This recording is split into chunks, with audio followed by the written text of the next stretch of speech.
Bismillahirrahmanirrahim. Assalamualaikum warahmatullahi wabarakatuh.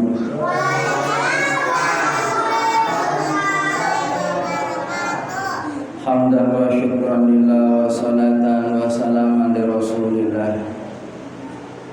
Asyhadu an la ilaha illallah wa asyhadu anna Muhammadan abduhu wa rasuluh. Allahumma shalli wa sallim ala sayyidina Muhammad wa ala alihi wa sahbihi ajma'in. Qala Allah ta'ala fi kitabihil karim. Bismillahirrahmanirrahim. Wa idza sa'alaka 'ibadi 'anni fa inni qarib ujibu da'wata da'i idza da'an falyastajibu li wal yu'minu bi la'allahum yarshudun. Wa qala Nabi sallallahu adu'amuhul ibadah. Sallallahu Rasulillah sallallahu. Bapak Hakim yang saya hormati juga para jamaah sekalian. Alhamdulillah, puji syukur milik Allah, salawat dan salam semoga terlimpah curahkan keharibaan Nabi kita Muhammad sallallahu alaihi wasallam. Pada sore ini kita bersama-sama kumpul dalam rangka kegiatan rutinitas kita selama bulan Ramadan, yakni buka puasa bersama di setiap Sabtu sore. Dan ini adalah pekan terakhir di bulan Ramadan. Mudah-mudahan kita senantiasa diberikan kesempatan lagi untuk bisa berjumpa, bertemu di bulan Ramadan tahun yang akan datang. Amin ya rabbal alamin. Allahumma shalli ala Muhammad, salawat dan salam semoga terlimpah curahkan keharibaan Nabi kita Muhammad sallallahu alaihi wasallam yang kita harapkan syafaatnya. Alhamdulillah, berjalannya waktu sudah 26 hari ini kita melaksanakan ibadah saum di bulan Ramadan 1445 Hijriah 2024. Dan alhamdulillah kita bisa bersama-sama melewati fase-fase Ramadan yang mana di situ ada keutamaan dari Allah Subhanahu wa taala. Di fase awal 10 Ramadan berisikan rahmatnya Allah, awaluhu rahmah. Maka kita pun berharap kepada Allah Subhanahu wa taala, mudah-mudahan di 10 awal Ramadan kita termasuk orang yang dianugerahkan oleh Allah Subhanahu wa taala meraih daripada rahmatnya Allah. Apa itu rahmat? Artinya kasih sayang Allah. Rahmat adalah cintanya Allah kepada hambanya.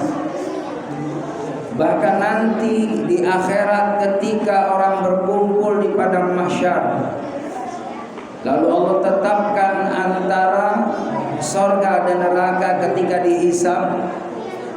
Kalau orang yang hisabnya berat timbangan amal kebaikannya, maka dia akan menerima catatan amalnya bin yamin, dari tangan kanan. Tapi orang yang banyak berbuat dosa maksiat kepada Allah, belum sempat dia bertaubat kepada Allah Subhanahu wa taala, dia sudah menghadap Allah Subhanahu wa taala, dan ketika ditimbang ternyata amal keburukannya lebih banyak dari kebaikannya. Maka orang tersebut diberikan catatan amalnya oleh Allah min shimali, dari tangan kiri. Maka kita pun senantiasa berharap bagaimana ketika nanti dihisab di hadapan Allah Subhanahu wa taala, setiap amal kita akan diminta pertanggungjawaban di hadapan Allah. Maka insya Allah kita termasuk orang yang dipilih oleh Allah menerima catatan amalnya dengan tangan kanannya, dan ini adalah tanda orang tersebut memperoleh daripada surganya Allah Subhanahu wa taala. Dalam suatu riwayat, seseorang masuk surga itu diantaranya karena rahmat dari Allah Subhanahu wa taala, karena kasih sayangnya Allah Subhanahu wa taala kepada hambanya.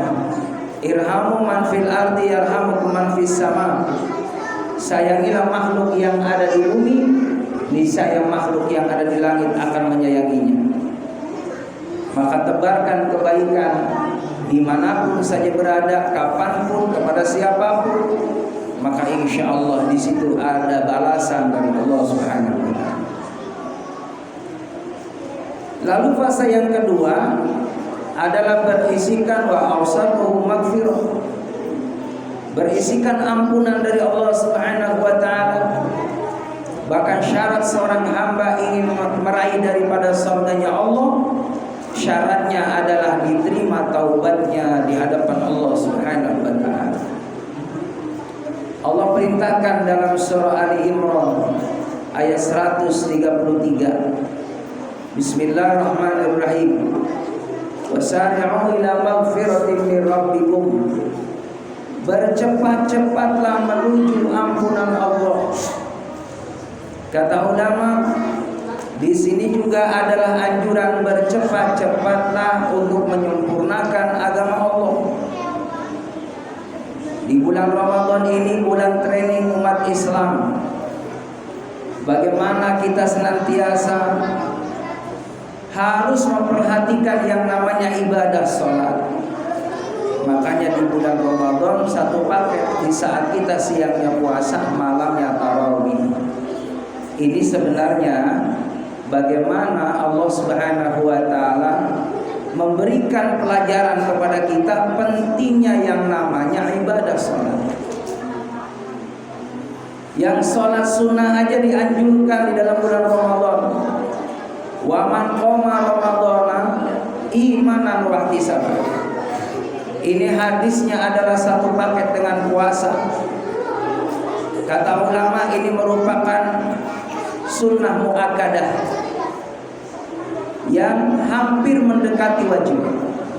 Jadi sholat tarawih itu hampir mendekati wajib. Maka saking begitu pentingnya tarawih, ini satu paket hadisnya. Wa man qama ramadhana imanan wa ihtisaban ghufira lahu ma taqaddama min dzambi. Barang siapa yang siangnya puasa, malamnya tarawih, imanan wa ihtisaban, beriman dan mengharapkan ridho dari Allah Subhanahu wa taala, ghufira lahu ma taqaddama min dzambi, Allah akan ampuni dosa yang telah lalu. Jadi kalau ibarat burung, kalau ada orang puasa tapi nggak terawih, cuman hanya satu sayap, ya. Jadi kita ingin kalau punya burung sayapnya lengkap supaya terbangnya cepat. Nah, terawih itulah pelengkap bagaimana supaya kita ini mencapai kesempurnaan ibadah saum di hadapan Allah Subhanahu wa taala. Makanya saking pentingnya tarawih. Kalau memang kita sempat di musola di masjid, lakukan di masjid di musola. Kalau tidak, boleh di rumah. Yang penting jangan sampai ditinggalkan yang namanya sholat sunnah tarawih. Wasari'u, bercepat-cepatlah untuk menyempurnakan agama Allah Subhanahu wa taala. Yang mungkin dulu kita sholatnya masih banyak yang bolong-bolong, maka saatnya di bulan Ramadan sholatnya diperhatiin 5 waktu. Enggak lama. 5 waktu itu satu waktunya paling kalau dibikin cepatnya 5 menit. Ya kan, 5 menit enggak lama. 5 waktu berarti 25 menit. Sementara Allah memberikan waktu dalam sehari semalam 24 jam. Ya, berarti banyak waktu buat kita nih untuk senantiasa tadi luangkan waktu untuk ibadah walaupun 5 menit. Zuhur 5 menit, asar, maghrib, isya, subuh, berarti 25 menit. Sisanya silakan buat aktivitas duniawi. Yang penting jangan berani ninggalin sholat. Bahkan dalam suatu riwayat, setiap manusia pasti berharap hidupnya ingin barokah. Lalu siapa orang yang memperoleh hidupnya barokah? Yang pertama adalah orang yang senantiasa jaga yang namanya ibadah sholat 5 waktu. Dan sholat yang paling utama as-sholatu ala waktiha, di awal waktu. Kalau ada azan dikumandangkan hayalah sholat, serepot apapun kita kudu datang ke rumah Allah ibadah kepada Allah. Itu tanda orang yang diberikan berkah. Bahkan menurut suatu keterangan, selama orang itu memperhatikan ibadah, maka urusan dunia diperhatiin sama Allah. Maka perlu koreksi kalau seandainya dalam karir, dalam perjalanan, dalam segala aktivitas usaha kita selalu menemui kebuntuan, selalu menemui hambatan, mungkin perlu koreksi. Bisa jadi hubungan kita dengan Allah kurang baik di hadapan Allah. Hadirin jamaah yang dimuliakan oleh Allah Subhanahu wa taala. Lalu yang kedua, supaya hidup kita memperoleh barokah dari Allah, kalau kalian masih ada orang tua kalian masih hidup, muliakan orang tua kalian. Ya, hormati orang tua kalian. Jangan pernah membangkang. Jangan membuat orang tua kita kesel. Karena apa? Surganya Allah, ridhonya Allah itu akan bisa diraih apabila kita dapat ridhonya orang tua kita. Jadi kalau pengen kita sukses, cari ridho orang tua kita. Jangan pernah mimpi kalian pengen sukses kalau sama orang tua suka ngelawan. Makanya berbakti sama orang tua. Birrul walidain, berbuat baik terhadap orang tua. Kalau ngomong suaranya lebih pelan, lebih rendah. Ya, kalau disuruh nurut sama orang tua. Terus lagi sama orang tua, kita kudu punya adab, punya kesopanan. Ini terutama nih kalian nih, kalau lewat sama orang depan orang tua itu kudu permisi ibu, bapak. Begitu. Jadi jangan main selonong aja, ya. Itu namanya su'ul adab. Bakti terhadap kedua orang tua kita itu kunci sukses dunia dan akhirat. Kita lihat bagaimana dari cerita orang-orang yang disukseskan oleh Allah. Kalau kita ingin mendalami, kalau kita ingin tahu yang sebenarnya apa yang membuat orang itu sukses, pasti ada kunci di dalam kesuksesan, ada pada bakti terhadap orang tuanya. Jadi jangan pernah bikin kesel sama orang tua. Yang terakhir, apa yang membuat kita ini hidupnya memperoleh keridhaan dari Allah, keberkahan dari Allah, adalah mentasarufkan harta kita di jalan Allah. Jadi kalau kita punya harta benda jangan disimpan karena tidak dibawa mati.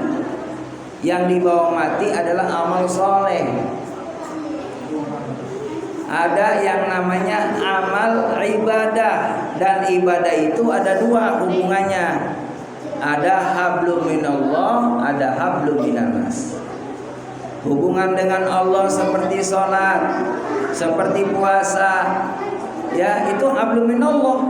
Seperti zikir, seperti doa, hablum minallah. Kalau hablum minannas, kaitannya adalah tadi memberikan kemudahan dalam segala urusan. Kalau ada sahabat kita datang ke rumah kita minta tolong, mampu kita tolong. Ah, itu namanya hablum minannas. Ada sahabat kita datang ke rumah kita minta diberi nasihat, kasih nasihat. Kalau ada sahabat kita dalam kesulitan, bantu supaya dapat kemudahan.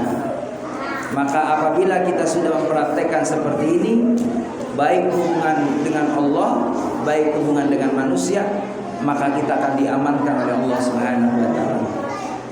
Baik hadirin jemaah yang dimuliakan oleh Allah Subhanahu wa taala, karena ini maghrib lebih cepat ya, jam 6 lewat sekian. Oleh karenanya mari kita siap-siap untuk berzikir kepada Allah Subhanahu wa taala. Ucapan terima kasih saya sampaikan kepada para jamaah sekalian. Selama di bulan Ramadan, kegiatan Sabtu sore mengadakan buka puasa bersama. Tentunya ucapan jazakumullah ahsanal jaza. Terima kasih banyak. Semoga amal ibadah bapak-bapak ibu selama bulan Ramadan, khususnya memberikan hidangan buka puasa buat para jamaah, semoga menjadi amal jariah di hadapan Allah Subhanahu wa taala. Terima kasih. Asyhadu an la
jadi jangan dulu pada lari kemana-mana ya, nanti dibagiin, mungkin sudah siap di sana ya, pelan-pelan keluarnya. Terima kasih, itu saja.